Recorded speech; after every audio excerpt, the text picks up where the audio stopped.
Alors le bilan de 50 ans d'indépendance, de soi-disant indépendance africaine, il est pas beau parce qu'en fait il n'y a pas d'indépendance. Donc tout ça c'est des mensonges, c'est tout sauf la vérité.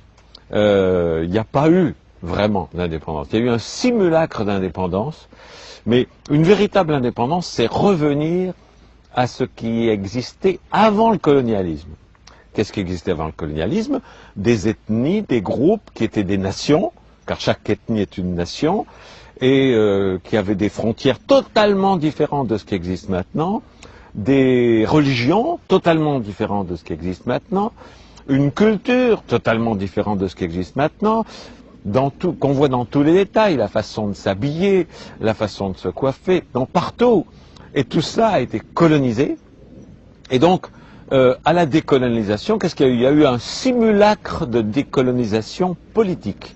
Ça veut dire que les frontières qui ont été décidées par des gens qui n'avaient jamais mis les pieds en Afrique, quelque part en Europe, qui se sont partagés, comme ça, comme on partage un gâteau, ils se sont partagés l'Afrique, Kama, en disant, vous les Anglais, vous aurez ça, nous les Français, on va voir ça. Ils ne sont jamais allés voir sur place, et ça donne des divisions épouvantables qui créent des guerres, parce que certains pays voient une ethnie au grand pouvoir faussement démocratique qui a été mis en place par les Européens, et d'autres ethnies, comme les Hutus et les Tutsis, qui se trouvent dominés, qui se trouvent maltraités par les autres, qui sont mis au pouvoir par les Européens, et donc des génocides et des conflits terribles qui n'en finiront pas.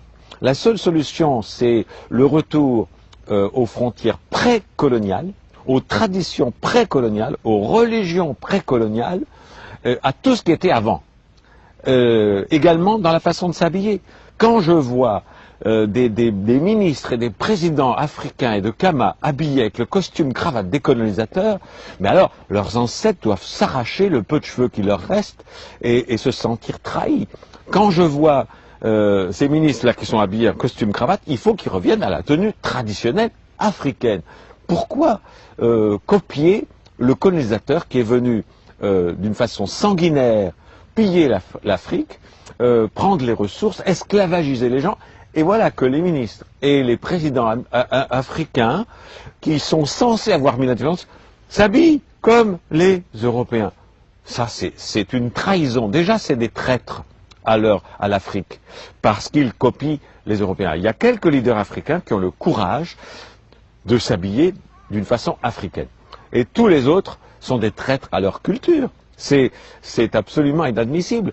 Lorsque on pourrait avoir la fausse excuse que dire c'est pour plaire aux visiteurs étrangers, on s'habille quoi? Alors, moi, j'ai jamais vu le président français ou le président ou le premier ministre anglais, quand des chefs d'État africains viennent, s'habiller en africain pour faire plaisir à leurs visiteurs. Donc, c'est deux poids et deux mesures. Mais la base de tout ça, c'est, je crois, le plus bel exemple, c'est Mao Tse-tung. La Chine était également colonisée, comme l'Inde, comme toute la planète colonisée par cette minorité minuscule européenne, qui par la force, par la violence, par le sang, a colonisé toute la planète. Amérique du Nord, Amérique du Sud, Afrique, Inde, Moyen-Orient, tout ça c'était des colonies. C'était les empires, l'empire britannique, l'empire français. Le seul qui a compris comment se débarrasser de tout ça, avec Gandhi un peu, mais encore mieux Mao Tse-tung, quand il a fait la révolution culturelle, et qui vraiment voulait se débarrasser de tout ce qui avait pu être influence européenne, colonisatrice. Les Japonais ont eu la chance de refuser l'accès de la culture non japonaise. Et c'est pour ça que le Japon, où je suis là, est un pays que j'adore, car eux, ils sont restés à l'abri de tout ce qui était pollution de la colonisation. Donc, la révolution culturelle, si Kama veut devenir indépendant, si l'Afrique veut devenir vraiment indépendante, elle ne l'est toujours pas. Elle n'est toujours pas parce que les ressources sont pillées par les grands conglomérats économiques européens et américains. Elle n'est toujours pas parce que les systèmes politiques qui ont été mis en place au moment de l'indépendance, qu'est-ce qui s'est passé? Les colons, ils ont mis en place des pouvoirs, ils ont tracé des frontières, et puis, à leur départ, ils ont mis en place des gens soi-disant élus démocratiquement, qui maintenaient les mêmes frontières, les mêmes valeurs, les mêmes... Ce n'est pas de la décolonisation. Et sur le plan religieux, il faut que les Africains comprennent que leurs ancêtres, qui ont été colonisés, qui ont été torturés, qui ont été massacrés pour les forcer à accepter la colonisation, ont également été torturés, massacrés et maltraités pour changer de religion. Les conversions au christianisme ont été faites par la force et par la violence. Alors, imaginez, et les ancêtres que vous avez, peuple africain, sont toujours vivants sur la planète des Elohim. Et ils vous regardent, et ils voient leurs descendants, vous, s'habiller comme leurs tortureurs. Ils voient leurs descendants aller dans les églises qui ont été mises en place par leurs tortureurs. Ils sont désespérés. Si vous voulez retrouver la vérité qui est le culte de vos ancêtres, débaptisez-vous, apostasiez de la religion des colonisateurs, jetez les vêtements des colonisateurs, retrouvez les vêtements africains, retrouvez la culture africaine, retrouvez les religions d'avant la colonisation. Alors là, vos ancêtres vont vous regarder en étant fiers et en disant, tiens, finalement, nos descendants sont finalement indépendants. Pour l'instant, vous ne l'êtes pas. C'est des blagues.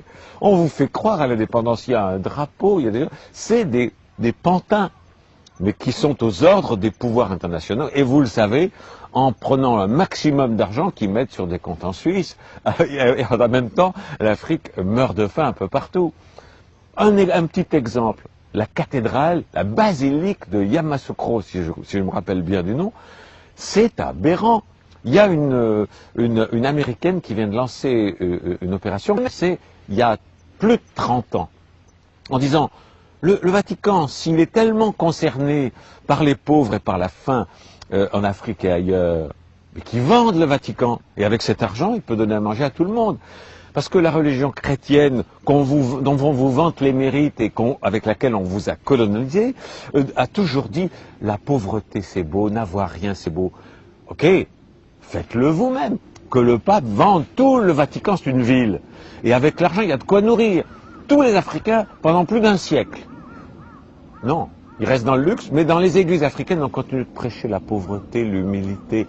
Et c'est des blagues, c'est la suite de la colonisation. Alors si la colonisation politique a été faite à 1%, c'est-à-dire vraiment un simulacre, si la colonisation spirituelle, elle n'a jamais été faite. La décolonisation spirituelle n'a jamais été faite. Vous continuez de singer les Européens en vous appuyant comme eux et en reniant vos valeurs et vos traditions. Vous continuez surtout, une décolonisation religieuse s'impose. Apostasiez, débaptisez-vous, envoyez massivement des lettres aux églises en disant je renie le baptême, je retourne à la religion de mes ancêtres pour qu'ils soient fiers de moi. Voilà. Alors la décolonisation de l'Afrique, c'est 50 ans de perdu, mais il n'est pas trop tard pour commencer. Il n'est pas trop tard pour commencer.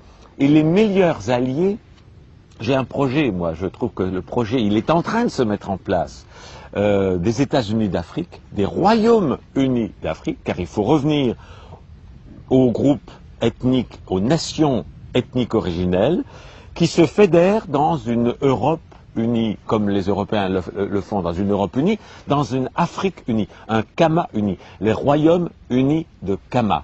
Et tous les pantins mis en place par l'Europe sous forme de grands États avec des présidents et des ministres disparaissent pour laisser place aux royaumes originels avec des rois, des ministres qui prenaient soin de leur peuple, de leur groupe ethnique, tous ces gens-là fédérés dans une fédération des États de Kama, avec une monnaie nouvelle, l'afro, on peut l'appeler, ou le camo, une monnaie unique et la suppression de toutes les barrières douanières, qui va aider à la suppression du plus grand cancer de l'Afrique, qui est la corruption.